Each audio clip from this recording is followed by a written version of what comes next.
Vocês estão me escutando? Sim. Que bom. Vamos aguardar só um pouquinho, porque assim o pessoal entrando, que eu possa continuar, né?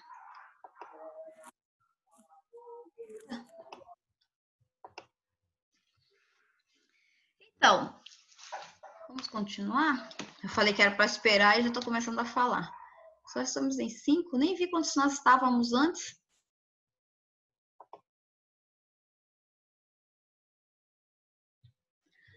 Então, né, minha gente? Como eu estava falando, então o que aconteceu?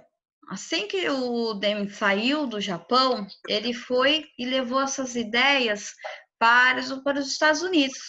Só que lá ele foi totalmente, né, desprestigiado, não foi levado atenção nem nada. Os japoneses, por sua vez, pegaram e falaram assim, pô, vamos ver o que esse cara está falando, né? O que ele está dizendo e onde que nós podemos estar aplicando, principalmente nos nossos negócios. E foi aí que eles começaram a ver o que foi, né? Quais eram os princípios, os 14 princípios de Deming, referente principalmente à questão da produção, né? E eu falei, pô, o que a gente pode estar utilizando, aproveitando o que esse cara está dizendo? E aí, ele pega e diz o seguinte: os 14 pontos para a gestão descreve o caminho para a qualidade total, o qual deve ser continuamente aperfeiçoado. E é verdade. Hoje, esses 14 pontos que nos trouxe, isso lá, né, ainda na década de 50, é o que nós trazemos e que nós falamos e que é constantemente comentado, né? Ela até faz parte da Agenda 21, que é o processo de melhoria contínua. E esse processo de melhoria contínua é de nós estarmos utilizando cada vez mais os recursos, né? Fazendo e reaproveitando, porque isso nós deixamos de ter desperdício, né? E nós estamos utilizando cada vez menos esses nossos recursos que nós achamos que são abundantes aqui na Terra. Né? Se vocês forem aqui né, no Brasil e nos países da América Latina, nós temos essa grande problemática ainda que nós não conseguimos aplicar isso. A grande problemática existente de tudo aquilo que nós vivenciamos e aprendendo é que muitas vezes nós não colocamos em prática, né, no nosso dia a dia. Porque se eu falo nesse processo de melhoria contínua, eu não tenho que utilizar apenas dentro do meu trabalho, eu tenho que utilizar no meu dia a dia, né? Principalmente a utilização de menos desperdício. Quando você vai viajar, principalmente para outros países, é inaceitável, né? Eles acham um absurdo a forma como nós desperdiçamos água. Né? A quantidade de banho que nós tomamos, né? Isso para eles é um absurdo. E isso é verdade. Você vai principalmente nos Estados Unidos, quando você vai em qualquer parque, né? Se você for para Orlando, Nova York, as ruas eles não utilizam água, né? Eles possuem produtos químicos para tudo que é tipo de sujeira que você pode estar imaginando. Por quê? Porque a água é um recurso extremamente importante e que nós não podemos estar desperdiçando. Coisa que ainda, por quê? Porque nós temos aqui, principalmente na América do Sul e principalmente o Brasil, onde nós temos principalmente a abundância em água, entretanto, principalmente, né? Essa abundância em água, ela encontra-se mais na região norte, porque nós temos bastante água, mas ela não é distribuída de forma assim tão igualitária. Visto isso, não sei se vocês viram na semana passada, a questão da preocupação já principalmente nas represas, né, no estado de São Paulo, onde seu volume de água já estão baixando. Por quê? Por falta de chuvas, realmente, nesse período, que é um período de seca. Então, nós, né, principalmente onde nós temos uma grande concentração de pessoas, aqui no estado de São Paulo. Então, esse processo de melhoria contínua, ela deve existir principalmente na utilização dos nossos recursos, principalmente os naturais, e a utilização da água, né? E que nós não temos, nós ainda continuamos lavando calçada com água, nós ainda pegamos e não deixamos, né? A própria concessionária da nossa, que é responsável para poder estar distribuindo água também não tem, não faz a sua devida gestão da utilização da água. Eu costumo, quando eu transitava, era muito comum eu ver alguns lugares, né, principalmente da Sabesp, que ficava jorrando água, jogando água, e assim, sem uma preocupação, principalmente daquele desperdício. Isso é um absurdo. Bom, né? Mas assim, por que eu estou falando isso? Porque é um recurso natural extremamente importante para a sobrevivência humana, para a sobrevivência econômica. Visto isso que foi, acho que vocês viram em 2017, a grande problemática da crise hídrica que nós tivemos no estado de São Paulo, né? Bom, voltando a falar de DEM, né? Mas assim, o que eu estou querendo dizer é o seguinte, é que esses princípios que ele traz em 1950 ainda são, nós estamos aplicando, devendo estar o quê? Melhorando. Bom, o que ele nos fala?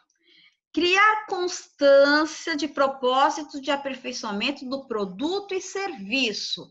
Nós não podemos mais estar achando que esse produto aqui está bom, pronto, e acabou. Entra um pouco, acho que vocês vão estar estudando isso em produção, sobre o ciclo de vida de um produto. O que significa esse ciclo de vida de um produto?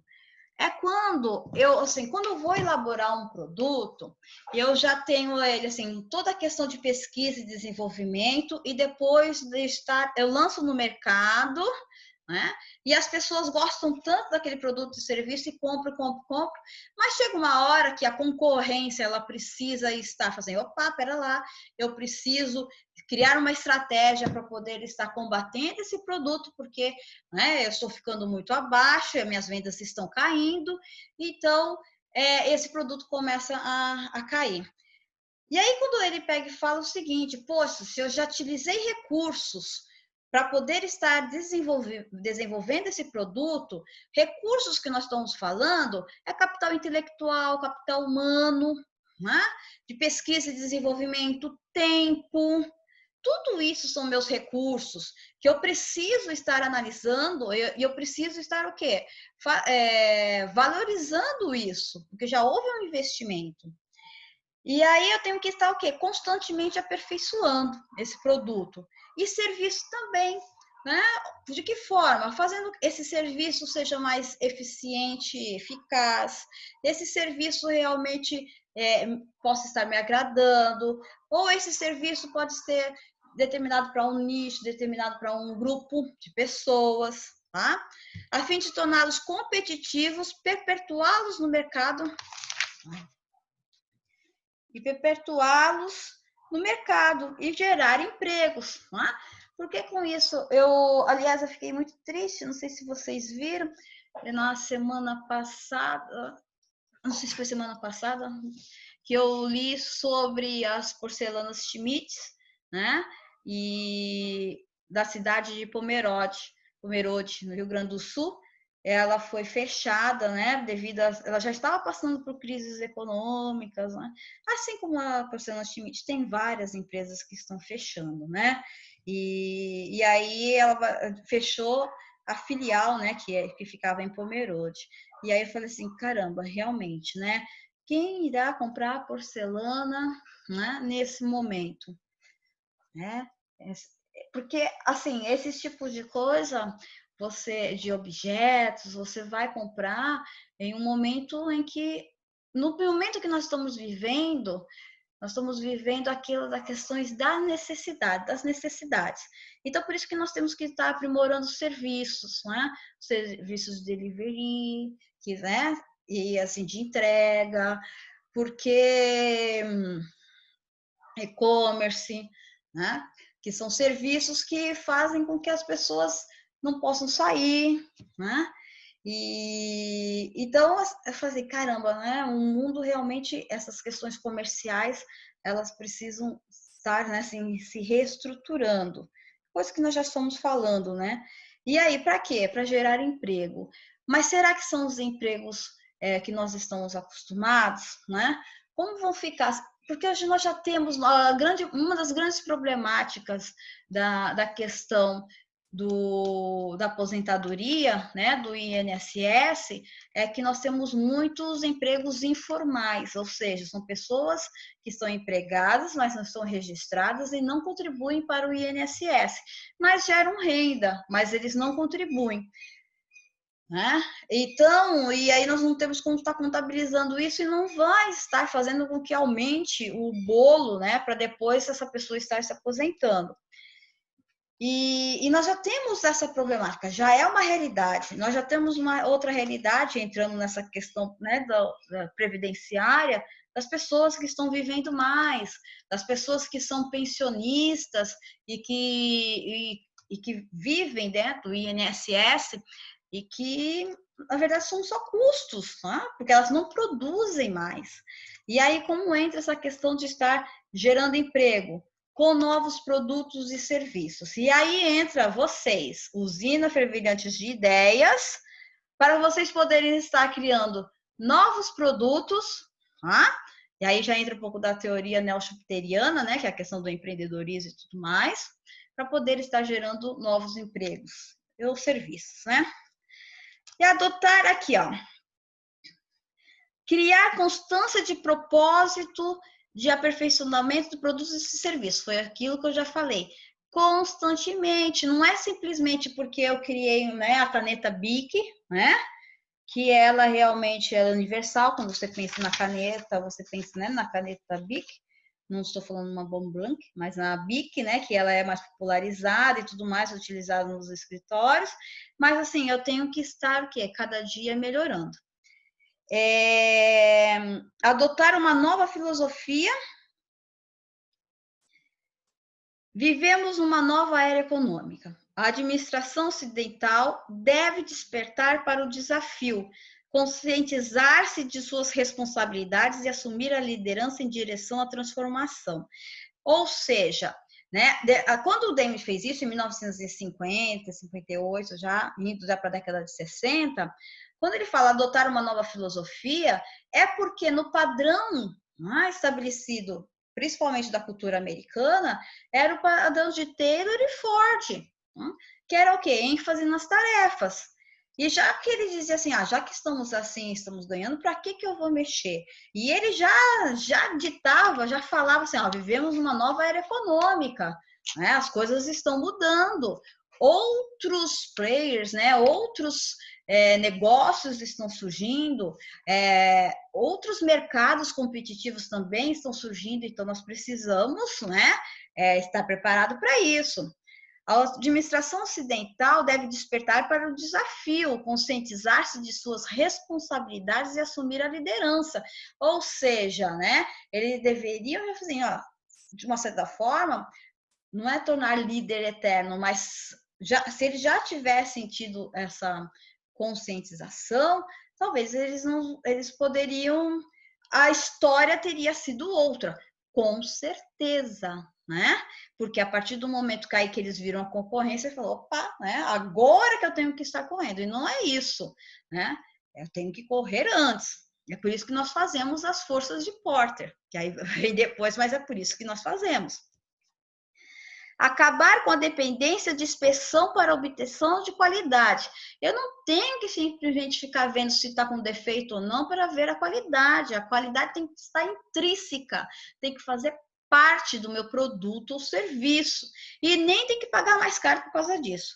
Eliminar a necessidade de inspeção em massa, priorizando a internalização da qualidade do produto. Isso nós temos que ver o quê? Eu não tenho que ter um departamento de qualidade para ver se foi feito, se o trabalho foi bom ou ruim. Não é? Isso acontece muito na prestação de serviço, quando você liga para o... quer fazer um serviço de banco, uma coisa simples, né? Habilitar o seu cartão para uso no exterior, alguma coisa nesse sentido. Aí você fica horas tentando falar com o atendente, que depois te passa para um monte de outros atendentes, e depois de tudo aquilo, às vezes cai a ligação, né? E depois você pega e volta, no final de tudo eles falam assim, olha, você pode estar respondendo a nossa pesquisa de satisfação? Meu, você já está com, né, já tá com raiva de ter que ficar lá no telefone, tentando ver se você consegue falar, a ligação cai não sei quantas vezes. Eu não sei se com vocês acontece, mas comigo acontece direto. Aliás, toda vez que eu tenho que ligar para um serviço de atendimento ao consumidor, meu, ou então, até pela internet mesmo, porque às vezes você liga para a internet e eles falam assim, ligue para o 0800, número tal, tal, tal, tal, tal. Né? Porque às vezes você acha que vai ser mais rápido pela internet e acaba não sendo. Né? E aí, para quê? Para você pegar e ter algum tipo de serviço, depois que você tem todo esse trabalho, você ainda tem que pegar para ir falar de um processo de qualidade, né? Ou às vezes eu fico vendo assim, será que esse realmente um sistema realmente válido? Se você já entrar, né, já foram nos shoppings, e você já entrou na Renner, no shopping, principalmente aqui em Santos, é para você apertar lá se você está satisfeito, muito satisfeito, insatisfeito. Aí você tem uma mulher parada ali do lado, né, apontando para você apertar lá o botão. Assim, será que isso realmente vai demonstrar para você se aquilo realmente atendeu suas expectativas? Ou então, assim, às vezes está com pressa, na Decathlon aconteceu a mesma coisa comigo. Assim, gente, eu vou ficar aqui parado para poder estar respondendo isso, né? Então, assim, às vezes eu acho, né, que as coisas precisam ser mais lógicas, né? Bom, mas foram alguns lugares que eu vi. Tudo bem, gente? Tudo bem. Tudo bem. Se vocês quiserem interferir, vocês podem interferir sem problema nenhum, viu? Porque às vezes eu posso estar falando. Bom, acabar com a dependência de inspeção para a obtenção da qualidade. Eu falei assim, caramba, você está com uma mulher parada na frente da loja, pedindo para que você aperte se está satisfeito ou insatisfeito. Eu falei, quanto desperdício. É um profissional que está ali parado, né? Acabar com a prática de negócios compensador baseada apenas no preço. Olha, não tenho que pegar e dizer assim, esse negócio aqui compensa pelo preço. Imagina, gente, eu quero morrer com isso. Não dá. Eu vejo muito isso por causa de tênis. Eu gosto de correr, às vezes, e quando a gente corre, nós precisamos de alguns tênis que tem um amortecedor melhor, aquela coisa tal. Meu, você tem que ver assim se o tênis é bom, né? A questão agora assim, ele é bom e o preço parece que você tem que vender um rim. Assim, gente, para com isso. Né? Eu tenho outros que possam atender a minha. Aí é diferente quando você tem um tipo de serviço que alguns tênis fazem, se você tem a pegada assim específico, tá? Mas assim, ele olhou para um perfil de consumidor, e aí é legal, porque se você tem, ele cria um produto para isso, se você tem a pisada supinada, se você tem uma pisada normal, né? Tem vários tipos de pisada que você faz o teste e aí você compra o produto de acordo, porque às vezes você, principalmente, né, para quem gosta de correr e você compra o tênis errado, você dá um problema no joelho que você se ferra todo, entendeu? Então, é assim, aí às vezes você compensa o preço, né? Não é compensa o preço tem que ser justo, baseado de toda a tecnologia e estudo e pesquisa que ocorreu para poder realizar tal produto, tá? Então, em vez de minimizar o custo total, insistir na ideia de um único fornecedor para cada item, desenvolvimento de relacionamentos duradouros, focados na qualidade e na confiança. Aí é meio complicado, você hoje em dia, e aí entra, você está vendo que nós estamos falando como as coisas mudam, né? Aí eu criei, né, Porta e depois criei 5 forças. que vai de encontro, que bate, né, que não está mais de acordo com um desses princípios que ele nos traz, né? Porque ele fala assim, nós acabar com a prática de negócio compensador baseado no preço. Em vez disso, minimizar o custo total, inserir a ideia de um único fornecedor. Imagina, você não pode ficar refém de um único fornecedor. Pelo contrário, né? É importante em alguns momentos você ter fornecedor diversificado, porque senão você vai ficar e depois, se você ficar refém dele, principalmente para a entrega de um tipo de matéria-prima, ele coloca a matéria-prima lá em cima, lá no ar, na estratosfera, e o seu produto vai ficar um preço elevadíssimo, não é? Então, esses 14 pontos de gestão que ele colocou, hoje não são mais aplicados. Mas o que é importante nós dizermos, e que se vocês precisam fixar bastante isso, é que da época em que ele inseriu isso. Por isso que é importante vocês contextualizarem. Por isso que foi importante, né? É por isso que eu comecei essa aula falando para vocês como, né, como o Japão estava se reestruturando, né, essas questões econômicas, as questões políticas, sociais, para que nós possamos estar compreendendo o contexto da época, né? Hoje em dia isso não cabe mais, né? Hoje em dia não cabe mais você ficar refém de um único fornecedor, né? Aperfeiçoar constante e continuamente todo o processo de planejamento. Né? E aí ele cria também depois o ciclo de planejamento e tudo mais. Isso é verdade, porque a questão do planejamento é a questão, né, daquilo que Fayol já estava dizendo, né? Desculpa, das funções administrativas, planejamento, organização, execução e controle. O nosso planejamento tem que estar sempre visualizado, estudado, analisado, para que nós possamos ver se está dando certo ou não. Né? Se algo não está dando certo, principalmente quando nós estamos controlando, a necessidade de estarmos retomando no planejamento e vermos aonde que nós estamos errados. Então, o aperfeiçoamento constante de continuidade de todo o processo de planejamento, né, essa é uma verdade, né?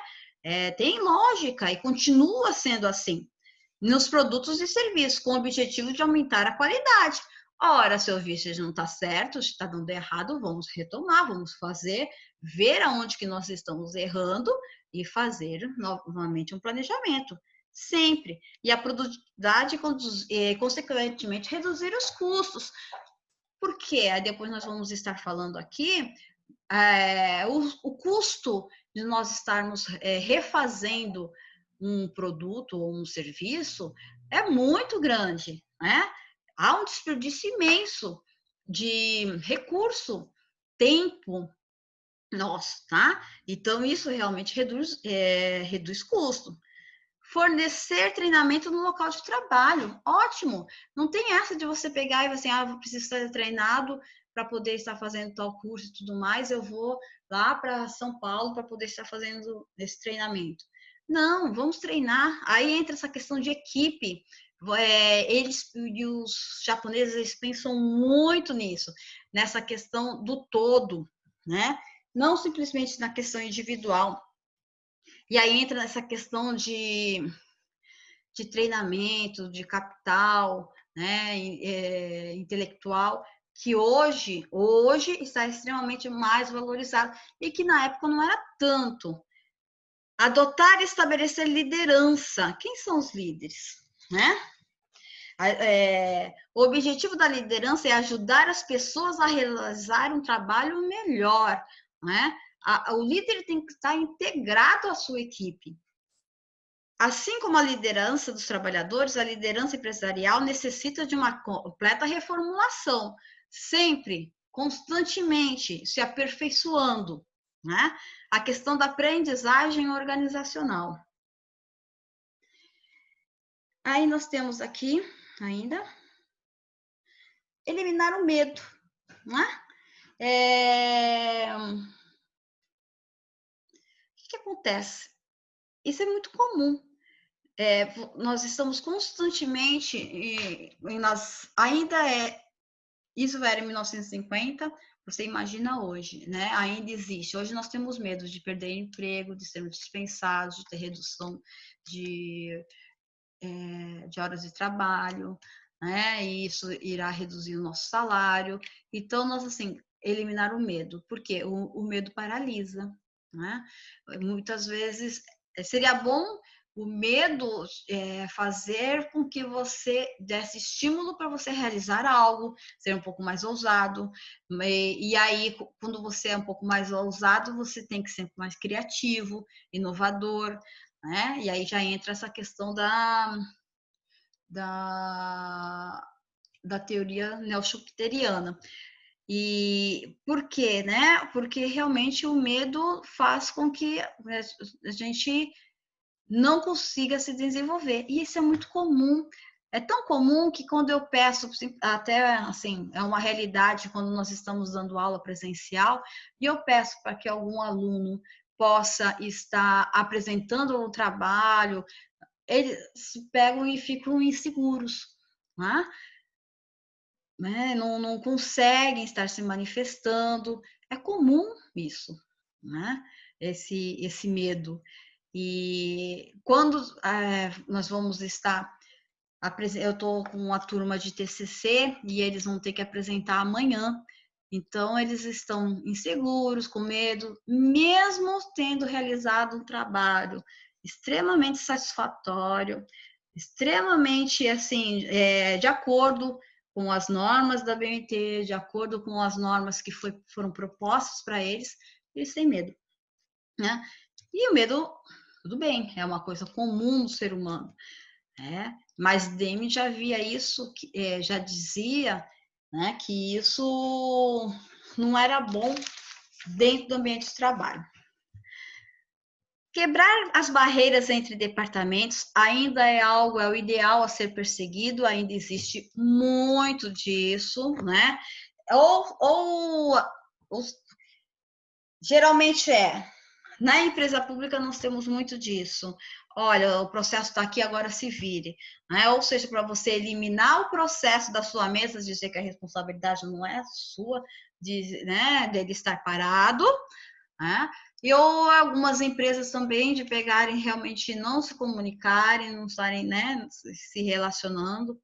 Os colaboradores dos setores de pesquisa, projetos, vendas, compras ou produção devem trabalhar em equipe. Mas é claro, gente, né? Uma pessoa, assim, principalmente de pesquisa, de desenvolvimento, eu tenho que estar conversando com o pessoal de vendas para que eu possa ver que tal, onde que está, né, a evolução desses produtos em certas regiões do país ou em alguns lugares do mundo, quando que eu tenho que pegar e investir no mercado interno, no mercado externo, né, para poder estar mandando os meus produtos. Então, eu preciso realmente estar conversando, tem que estar integrado. Tornando-se capazes de antecipar problemas que possam surgir durante a produção ou durante a utilização dos produtos e serviços. Né? Porque assim eu já estou antecipando. Eu já posso estar revendo meu planejamento, aquele antigo, aquele penúltimo, acho que nós estávamos falando aqui, que nós estávamos mencionando. Eliminar slogan, exortações e metas dirigidas ao, aos empregados, né? E assim, né? Assim, o que isso traz de vantagem? Né? Será que isso realmente é bom? Eu não sei se alguém aqui já trabalhou no McDonald's, mas eu ficava vendo assim, funcionário do mês, né? Aquilo realmente traz um benefício? Ele traz um benefício de reconhecimento apenas na questão entre todos presentes ali, ou traz também uma vantagem referente à questão financeira, né? Será que isso não pode trazer algum tipo de problema referente à equipe com os demais? Sempre foi uma curiosidade. Alguém aqui já trabalhou no McDonald's? Não? É algo interessante que eu gostaria de estar E metas dirigidas aos empregados, também estabelecer metas muito fora da realidade, né, gente? Eu vejo principalmente, eu tenho alguns primos que trabalham nos bancos, né? E eu vejo, assim, a loucura que é para que eles possam estar batendo as metas, não é? E às vezes, né, algumas instituições, porque fica faltando 1 ou 2 pontos para poder atingir a meta, ele perdeu tudo aquilo que ele conquistou. Acho um absurdo isso, mas eu não sei como que são os padrões, né, estabelecidos, mas eu nunca trabalhei com metas, mas eu não sei se isso realmente ajuda ou atrapalha uma organização, né? Eliminar padrões artificiais, cotas numéricas para o chão de fábrica, né? Quantos que nós temos que estar fabricando e tudo mais. A administração por objetivos, e aí entra assim, né? Administração por objetivos. Qual que é o objetivo que nós temos que atingir? Então, eu tenho que fabricar 100 canetas, então tem que ser 100 canetas. E a administração através de números e metas numéricas, né? Eu estabelecer um padrão fixo, né? E, e aí, muitas vezes, nós não conseguimos estar atingindo essas metas. E isso causa o quê? Não só para para a minha organização, mas também para o funcionário, né? Eu não acho legal essa parte de metas, porque eu acho que isso acaba derrubando a qualidade do produto. Eu também acho. Cada pessoa tem seu tempo. E se ela foi direcionada para aquilo, é porque ela tem a capacidade de fazer. Agora, essa história, por exemplo, se eu posso fazer 80 bem feito, eu vou fazer 100 e vou perder meus 20% aí, só desgaste de tempo e energia mesmo. Eu tenho como estabelecer metas. Esse é um assunto muito na educação. Eu estava vendo um projeto referente, principalmente no estado, para poder estar inserindo metas e depois os alunos seriam avaliados, né? E aí eu falei assim, caramba, né? Estabelecer metas dentro de uma classe para analisar esses alunos. Mas aí, quando nós estamos falando de indivíduos que têm uma série de bagagem, né, por trás, que não é simplesmente você estar passando conteúdo e ele ter que aplicar esse conteúdo, mas assim, nós sabemos que a discussão que, se nós levarmos como exemplo a discussão que nós estamos tendo agora com o Enem, né, se vai realizar ou não, será que é justo nós termos o Enem? Né?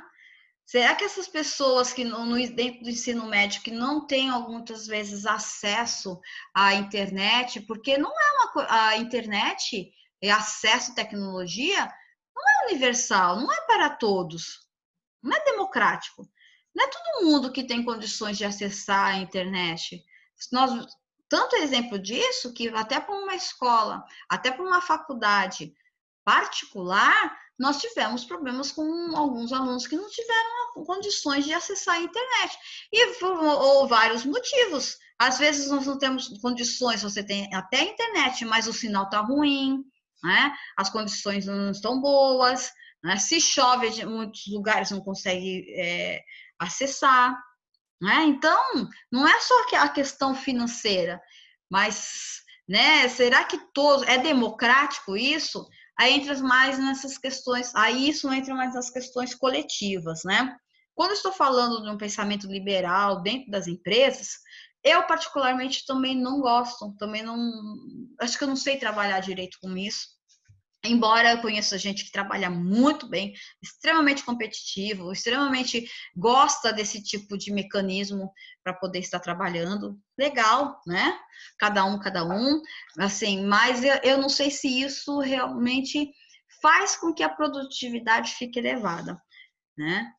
Eu não vi nenhum estudo ainda referente a isso, ou então eu também não me debrucei à procura desses estudos, porque particularmente, como eu já tenho uma resistência, porque particularmente eu não gosto, então eu já não procuro estar me aprofundando, tá? Mas vamos lá, vamos continuar. Remover barreiras que despojem as pessoas de orgulho no trabalho. A atenção dos supervisores deve voltar-se para a qualidade e não para os números, né? Deve estar atento ao produto que está fazendo, né? E não com a quantidade que ele está elaborando. E isso é muito interessante, tá? Porque depois eles fazem mecanismos que mudem isso, que nós vamos estar falando. Remover barreiras que usurpam dos colaboradores das áreas administrativas e de planejamento e engenharia o justo direito de orgulhar-se do produto de seu trabalho. Isso significa a abolição das avaliações de desempenho ou de mérito da administração por objetivos ou por números, né? Entra aquela, assim, a questão de avaliando se você realmente atendeu, né, aos requisitos solicitados pela sua organização. Estabelecer um programa rigoroso de educação e autoaperfeiçoamento para todo o pessoal, a melhoria contínua, tanto na questão do intelectual, do cognitivo, né? Colocar todos da empresa para trabalhar de modo a realizar a transformação. A transformação é tarefa de todos. Ou seja, ele traz aqui algo que eu sempre costumo falar, né? Que a administração é orgânica, viva, está em constante processo de transformação.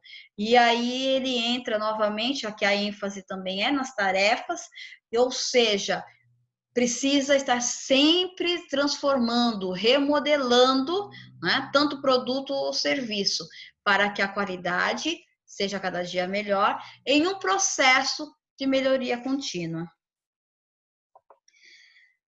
Bom, aí eles colocaram tudo né? Todos esses conceitos, mudou totalmente a questão, né? Que era empregada a ênfase nas tarefas, principalmente de Taylor e Ford, né? E aí, quando eles perceberam o que estava acontecendo, os japoneses, né? Mudaram, né? Não passaram a não ser mais tão ridicularizados assim. E aí eles mostraram sua força com os carros, né? Que hoje nós estamos vendo aí, né? Todos os carros japoneses que são líderes de mercado e que muitas vezes é o sonho de consumo de muitos de nós, né? Bom, e foi assim que surgiu o modelo japonês de administração, com os engenheiros Toyoda e Taishi Ohno. Eu tenho um livro aqui chamado A Organização do Trabalho no Século XX, Taylorismo, Fordismo e Toyotismo. É muito interessante, né? Fala sobre tudo isso que eu estou falando para vocês. Acho que eu estou fazendo uma resenha desse livro, não sei se vocês estão vendo, né? Esse livrinho. E que fala sobre esses 3 modelos, né? De administração. Bom, que consiste o modelo japonês de administração? 2 princípios fundamentais para o sistema Toyota de administração. Eliminação de desperdício, produção enxuta.